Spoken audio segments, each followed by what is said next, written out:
right to help with the arrest. Hank's voice was tight. I disagree. See that shadow in the background? He's watching, like a voyeur. Max felt her stomach go queasy. He turned the full force of his gaze on his daughter. I thought you and Joe ended things before you went to France last year. We did? Hank turned to Walt. They need to be officially separated.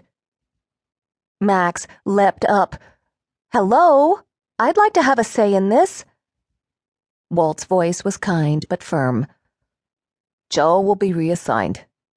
He looked at Max. And I'm going to put you on temporary suspension. Max cringed. She'd hoped it wouldn't come to this. Just until the YouTube thing dies down. Meanwhile, you've got a bit of freelance work. What's your agenda? She shot back. It's the wine critic, Ellen Jordan, Walt said. She received a threat and wants protection. This had to be a ruse, something her father and her mentor had cooked up. Ellen Jordan was her mother's friend. They saw each other regularly when Ellen was in town, but Max had not kept up with her. She hadn't even seen her when she was in France last year, involved in one of the biggest murder cases in the country. Now, Max felt like a child who was being sent to time out. She was pissed. So what am I supposed to do? Hang out in a bar and watch her drink? Better than that, Hank said. You follow her to Bordeaux and get to use that French that made your mom so proud. Yeah, Walt said. You can order croissants every morning. He said to Hank, She won't touch our donuts, you know. Ouch.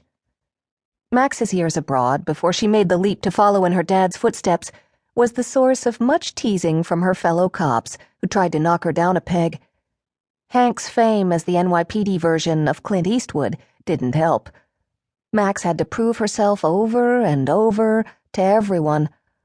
Once she had hooked up with Joe, she thought she'd no longer feel like an outsider. Now, all this was about to change. Before she left for France last spring and ended up solving a murder, Max learned that Joe had slept with another female officer. Feeling a little reckless after the breakup, she had had a brief fling with Olivier Chaumont, the examining magistrate on the case.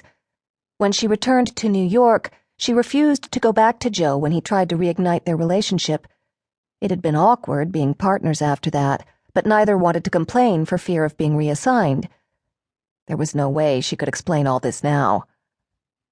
Hank sat blinking like an old turtle. Your plane leaves at 10? Tomorrow morning? He stood up, an intimidating presence at 6'4". Tonight. You'll fly with Ellen Jordan to Bordeaux. Someone will pick you up and take you to the village of Saint-Emilion, a half-hour away. Recalling the days in Champagne without technology, Max said, I want a phone that works this time.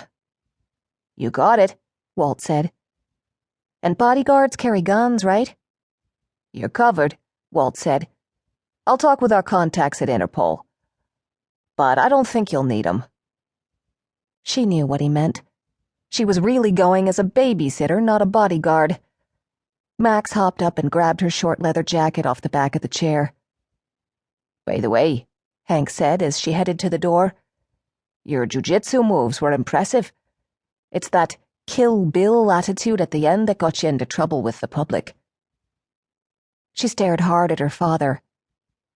He raped a woman, Dad. What was I supposed to do? Congratulate him? Max. She walked out. When she got to the subway station, her cell phone rang.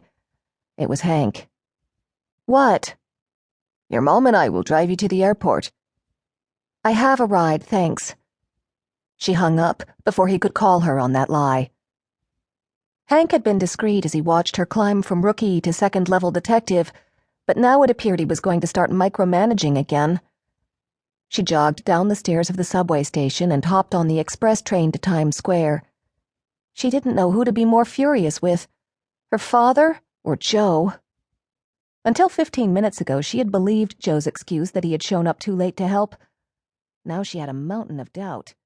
On top of that...